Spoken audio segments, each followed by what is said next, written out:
El Salmo 56:8 dice: Mis huidas tú has contado.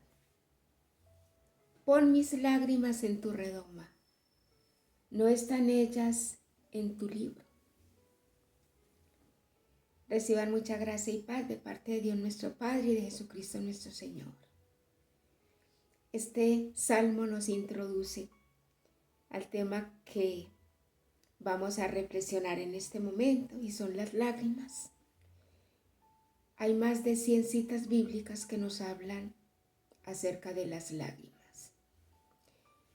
Ese líquido que brota de nuestros ojos y que a veces nosotros pensamos que es un desecho, pero que ante los ojos de Dios, cualquiera que sea el motivo de nuestras lágrimas, Él no las ignora.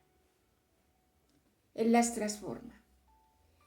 Como dice aquí el Salmo, las coloca en su redoma, que es una vasija de vidrio que se usa en los laboratorios. Y el Eterno las lleva a su laboratorio especial, donde mora la santidad, donde mora la misericordia, y transforma cada una de esas lágrimas. No se pierde. Yo siempre he dicho que nuestro Padre Dios es un muy buen reciclador y nada se le pierde, ni siquiera nuestro propio pecado. Él también lo utiliza para salvarnos, para acercarnos a Él, para recordarnos que somos sus hijos queridos y que Él nos ama con amor eterno. Así que vamos a mirar en este momento una historia muy hermosa que nos presenta la Sagrada Escritura y que tiene ese ingrediente incluido, las lágrimas, y cómo esas lágrimas delante del altar de Dios produjeron en esta mujer un gran alivio, una sanidad, no solamente de su alma, sino también de su cuerpo. Así que no tengamos miedo de llegar ante el altar del Señor con nuestras lágrimas y el motivo de nuestras lágrimas. Vamos entonces a hablar de esta hermosa mujer llamada Ana. El primer libro de Samuel, en el primer capítulo, nos habla de la historia de esta mujer. Había un hombre llamado Elcaná. En la cultura judía se acostumbraba mucho que los hombres tuvieran varias esposas. Pues este hombre llamado Elcaná tenía 2 esposas. Una se llamaba Peniná, y Peniná era fértil, tenía hijos varones e hijas. Pero Elcaná a la que más amaba era Ana. Como dice la palabra de Dios, era a la que más él amaba, a pesar de que Yahvé Dios había cerrado su seno, había cerrado su matriz, no daba a luz hijos. Y eso mantenía a Ana supremamente triste. Elcaná cada año subía a Jerusalén a ofrecer sacrificios al Señor y repartía porciones. Una de las formas como los judíos agradecían a Dios era ofrecer sus sacrificios y después tener una gran cena. Compartían jugosos alimentos. Pues Elcaná, después de que ofrecía sus sacrificios al Señor, le daba sus porciones de alimento, tanto a Penina y a sus hijos e hijas, como también a Ana. Pero dice la palabra de Dios que como Elcaná amaba tanto a Ana, le daba unas porciones especiales a su esposa Ana. Pero ella, en medio de la tristeza, por ser estéril y porque no solamente tenía el problema de la esterilidad, sino que su rival, la que sí era fértil, la humillaba porque su seno no daba vida. Y entonces Ana se ponía triste, se ponía a llorar y no quería comer, no quería recibir el alimento. Elcaná le decía: Ana, ¿por qué estás triste? ¿Por qué no quieres comer? ¿No soy yo para ti mejor que 10 hijos? Bueno, la Sagrada Escritura no nos cuenta qué le contestaba a Ana, pero es muy diferente ser esposa a ser madre. Y el motivo de la tristeza de Ana era que no podía tener hijos. Entonces, ¿qué pesar con el Caná? Pues la amaba mucho, pero él no podía reemplazar en su seno, en su ser de mujer, en ese sentimiento de ella querer ser instrumento de vida, no podía reemplazar ese cariño que tenía su esposo por ella, reemplazarlo por hijos. Ella quería ser madre, ya era esposa, pero quería ser madre. No soy mejor para ti que tener 10 hijos.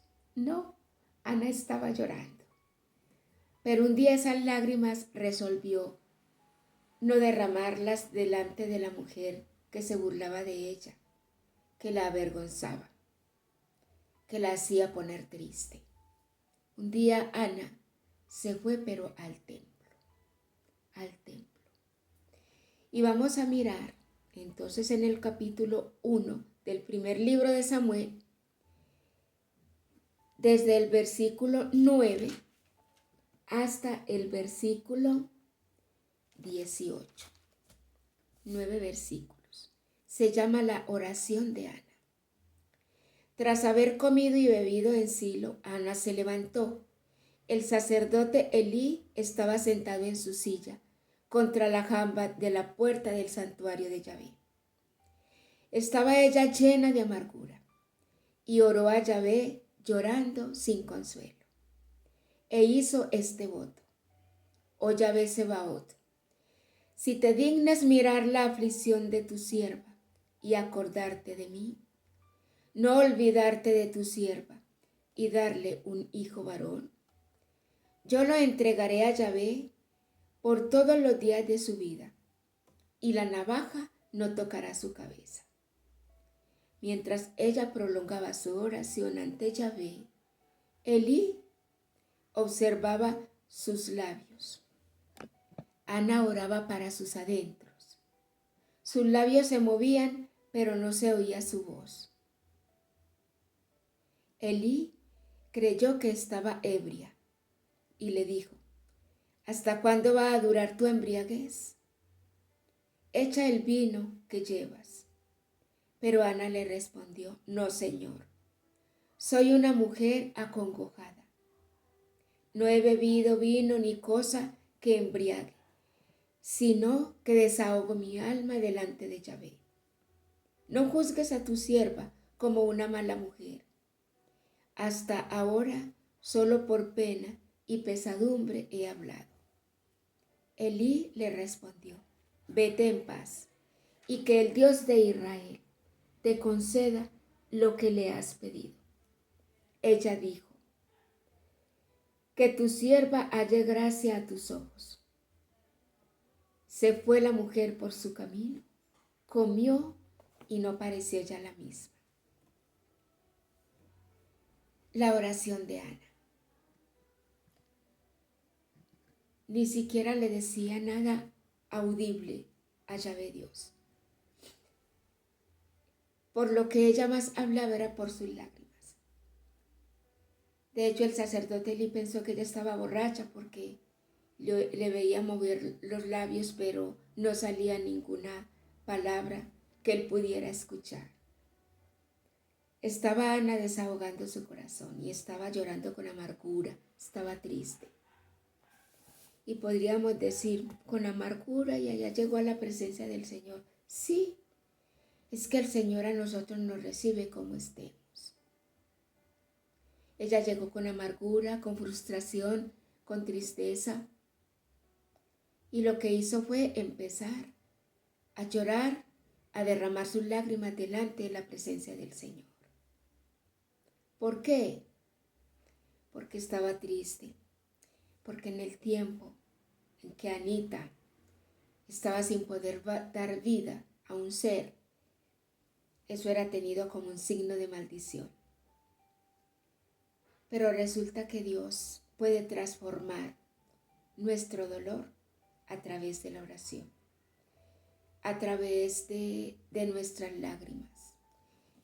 Y no debemos avergonzarnos ni sentirnos mujeres, madres débiles, cuando no llegamos con una actitud de mujer valiente, de mujer guerrera, a la presencia del Señor, sino que llegamos escaídas con nuestras lágrimas.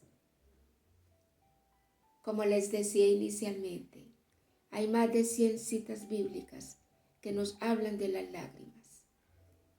Así que no son un desecho, tienen mucho valor delante del Señor. Y como esta mujer que salió llena de amargura, que estaba triste, que el sacerdote del templo la tomó como una borracha, como una ebria. Dice la palabra de Dios que después de que ella derramó sus lágrimas en el altar del Señor, salió completamente diferente. Se fue la mujer por su camino. ¿Cambió de camino? No. El camino de ella era un camino de mujer estéril, que no daba a luz, que no podía prolongar su existencia a través de un nuevo ser. Siguió por su camino de esterilidad, con la rival ahí cerca, con los hijos de la rival ahí cerca, por el mismo camino, pero ya no pareció ser la misma.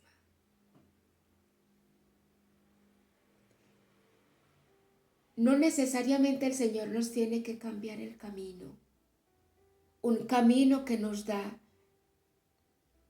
lágrimas y dolor. No, Él nos puede llevar por ese mismo camino, pero con una actitud diferente. Cuando la causa de ese dolor, cuando lo que nos pesa en nuestro camino, se lo entregamos al Señor a través de la oración. Y si no nos salen palabras, en silencio, derramar nuestras lágrimas en el altar del Señor, en su presencia. Él las recoge y las guarda en su redoma.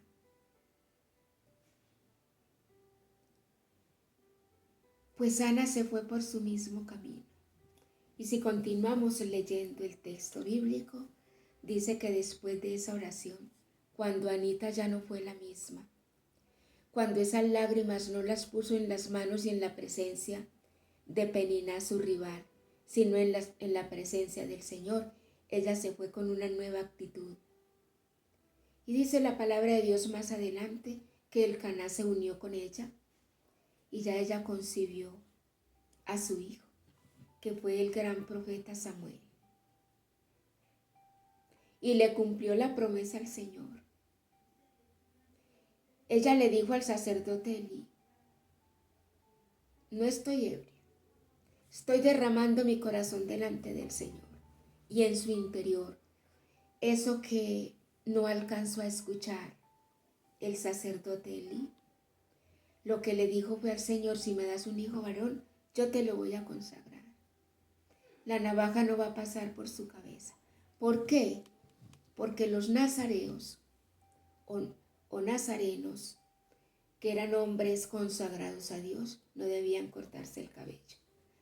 Por eso Ana le dice al Señor: si te acuerdas de mí y me das un hijo varón, yo te lo voy a consagrar. Y sí, tuvo su hijito. Miren lo que hicieron esas lágrimas en el altar de Yahvé. En las manos de su rival causaban burla, tristeza, frustración, amargura. Pero esas mismas lágrimas en el altar de Dios produjeron un efecto completamente diferente. Le alegraron el corazón a Ana. Y adicional a esto, su vientre estéril, que no daba vida, floreció. Y nació el gran profeta Samuel. Y ella, cumplido el tiempo, cuando ya destetó al niño, fue y lo llevó al templo del sacerdote Elí y le dijo: por esto era que yo lloraba. Aquí le traigo el cumplimiento de la promesa que yo le hice a Dios. Y ella, no descuidó a su niño, sino que cada año iba y lo visitaba allá en el templo donde estaba el sacerdote Elí. No descuidó a su niño. Ahí lo siguió protegiendo, cuidando. Y dice muy linda la escritura que cuando iba cada año a visitarlo, ella le llevaba una capita, le llevaba con qué se vistiera su hijito sirviendo allá en el templo del Señor. Y Dios hizo algo mucho más hermoso. Dice ya en el capítulo 2 del mismo libro de Samuel,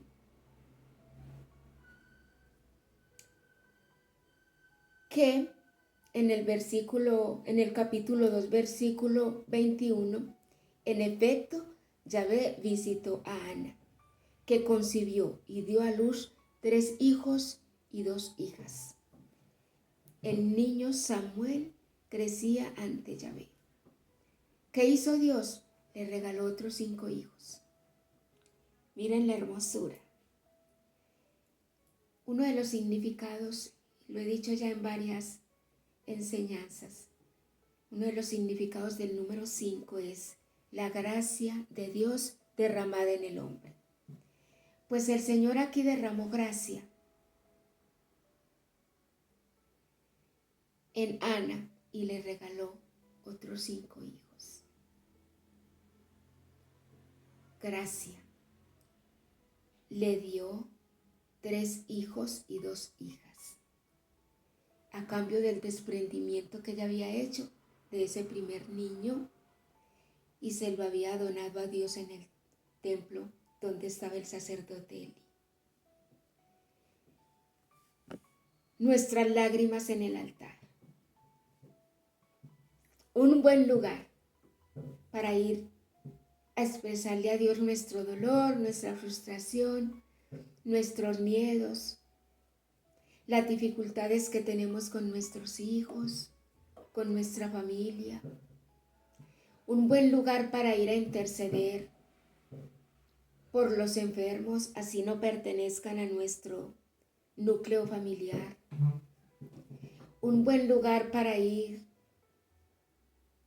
a interceder por las naciones, por la salvación de nuestra patria. Lágrimas en el altar nos sanan el alma, nos sanan el cuerpo, traen paz a nuestro corazón, cambian nuestra actitud.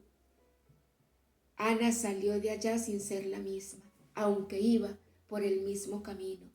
¿No dice la palabra de Dios que Yahvé Dios le apartó a la rival? Que ella ya no tenía que ver riendo y jugando a los niños de su rival y ella sin poder dar una vida de su vientre. No, siguió por el mismo camino, pero iba con el consuelo de Dios, porque ya Yahvé había tomado sus lágrimas y las tenía guardadas en su redoma. La redoma es un recipiente de cristal que se usa en los laboratorios, en los experimentos. Pues el Señor recoge nuestras lágrimas. El Señor hace un experimento maravilloso con ese líquido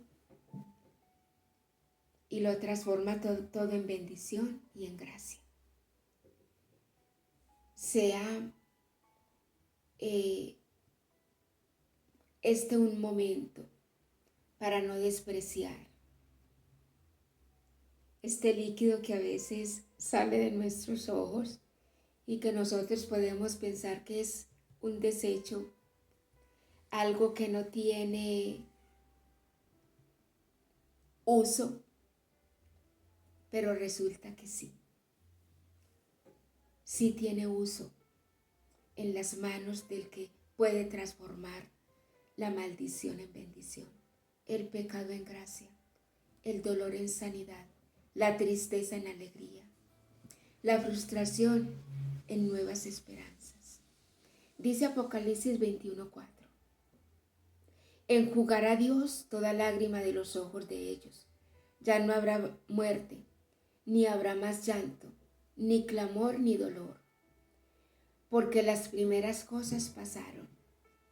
Y aquí nos está hablando la Sagrada Escritura, de ese último libro llamado el Apocalipsis, donde ya se va a resumir, donde ya se va a plenificar todo, la existencia, la plenitud de nuestra salvación. Porque si bien ahora nos toca luchar con el dolor y con la muerte, cuando venga Jesucristo en su segunda venida, ya eso no va a estar presente en nuestras vidas. Y el Señor dice que va a enjugar toda lágrima de nuestros ojos. Y no solamente ahí al final, en nuestro camino, todo lo que sea motivo de dolor y de lágrimas, coloquémoslo en las manos de quien puede transformar ese líquido que sale de nuestros ojos en bendición, como lo hizo Ana. Hay que saber dónde lloramos, hay que saber delante de quién lloramos, no del que se va a burlar, no del que ridiculiza las lágrimas. A veces en nuestros grupos de oración, cuando alguien en medio de la oración constantemente llora, a veces nosotros criticamos, no es que está toda hora vive llorando. La Sagrada Escritura nos muestra cuán importantes son las lágrimas. Es más, en el libro de Joel, el Señor invita a que los sacerdotes, para ofrecer penitencia, lloren en medio del altar.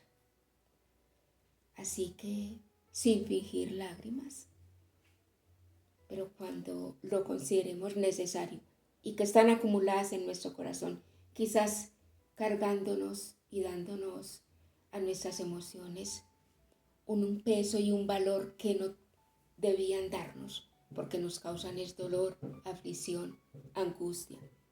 Mejor dejar esas lágrimas que tenemos ahí recogidas, dejarlas en el altar de Dios, en el altar de Dios. Y Dios nos va a dar, nos va a conceder la bendición que provienen de esas lágrimas. Amado Padre, tú nos hiciste perfectos. Y si creaste las lágrimas en nuestro ser, es porque las necesitamos. Necesitamos a través de ese medio liberarnos de aflicciones, de tristezas, de amarguras, de frustraciones, de temores, de miedos. Y hoy te queremos dar gracias por tus manos providentes que recogen nuestras lágrimas. Las queremos colocar todas en nuestro altar. En nuestro altar que tenemos en nuestras casas y que tenemos en nuestro corazón, pero principalmente las queremos colocar en el altar de Dios, en tu altar. Señor, recoge lo que tenemos en nuestra alma, al interior de nuestras familias. Recoge las lágrimas de los niños maltratados, abusados, sexual, físicamente.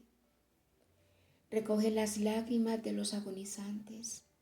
Recoge las lágrimas de los enfermitos de cáncer, de los enfermitos de toda clase. Recoge las lágrimas de la mujer abandonada, maltratada. Recoge las lágrimas del esposo, del hombre también maltratado, abandonado, utilizado, manipulado. Recoge las lágrimas del sacerdote que pueda sentir soledad. Recoge las lágrimas del joven, del adolescente que quiere suicidarse, que está enfrentando una situación de pecado en su vida y no se atreve a contarla. Recibe, Señor, las lágrimas del mendigo, del que no tiene abrigo, techo ni pan. Recibe, Señor, las lágrimas del que está en la cárcel física y en la cárcel espiritual. Recibe las lágrimas, Señor, de todos los que lloran. Tú dijiste en tu palabra, felices los que lloran, porque ellos serán consolados. Ven a consolarnos como Ana. A pesar de tanto aborto en el mundo, hay muchas mujeres que lloran porque no pueden concebir una vida en su seno. Oramos por ellas y te entregamos sus lágrimas. Te bendecimos, Señor, y te damos gracias porque siempre nos escuchas y porque sabes darle cosas buenas a tus hijos y porque recibes también todo lo que en oración te entregamos. Te hemos orado, dulce Padre, por Cristo, con Cristo y en Cristo nuestro Señor, que contigo vive y reina en la unidad del Espíritu Santo y es Dios por los siglos de los siglos. Amén. Y que la Virgen María, que con toda seguridad en su camino también lloró, coloque también el fruto de sus lágrimas en el altar del Señor en favor de la restauración de las familias del mundo entero y en favor de la restauración de cada hombre y cada mujer que pueda estar llorando, ya sea en la niñez, en la adolescencia, en la juventud, en la adultez o en la ancianidad. Ruega por nosotros, Santa Madre de Dios, para que seamos dignos de alcanzar las promesas y gracias de nuestro Señor Jesucristo. Amén. En el nombre del Padre, del Hijo y del Espíritu Santo. Amén. La paz de Dios inunde las familias del mundo entero.